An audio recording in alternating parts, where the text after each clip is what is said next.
YS Vivekananda Reddy హత్య విషయంలో ఎవరూ మాట్లాడొద్దని కడప కోర్టు ఆదేశించింది. వైఎస్ షర్మిల, సునీత, చంద్రబాబు, పవన్లకి కోర్టు ఈ మేరకు ఆదేశాలు ఇచ్చింది. అట్లాగే లోకేష్ పురంధేశ్వర్ కూడా ఈ మేరకు ఆదేశాలు ఇచ్చింది.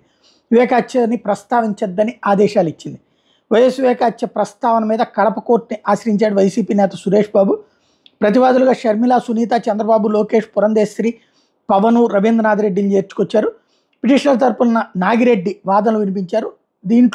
దీంతో కోర్టు ఈ ఆదేశాలు ఇచ్చింది. అయితే మరోవైపున మళ్ళీ ఏదైతే బీటెక్ రవి అట్లాగే తెలుగుదేశం పార్టీకి సంబంధించిన ఇతర నేతల పేర్లతో ఇంకొక పిటిషన్ వేస్తున్నారన్నటువంటి తేలుతోంది. టోటల్గా రాజకీయంగా దీన్ని ప్రస్తావించద్దు అన్నటువంటి కోణంలోనే ముందుకు తీసుకువెళ్తున్నారు. ఇది ఒక రకమాగా గ్యాగ్ ఆర్డర్లు అడిగారనమాట. ఆ గ్యాగ్ ఆర్డర్లు ఇంతకుముందు కూడా 2019 ఎన్నికల ముందు కూడా వివేకానంద రెడ్డి హత్య మీద అప్పుడు జగన్ వెళ్ళారు. దీని మీద ఉండకూడదని అప్పుడు తెలుగుదేశం పార్టీకి బ్రేక్ వేసింది కోర్టు. ఇప్పుడు అదే అన్నమాట.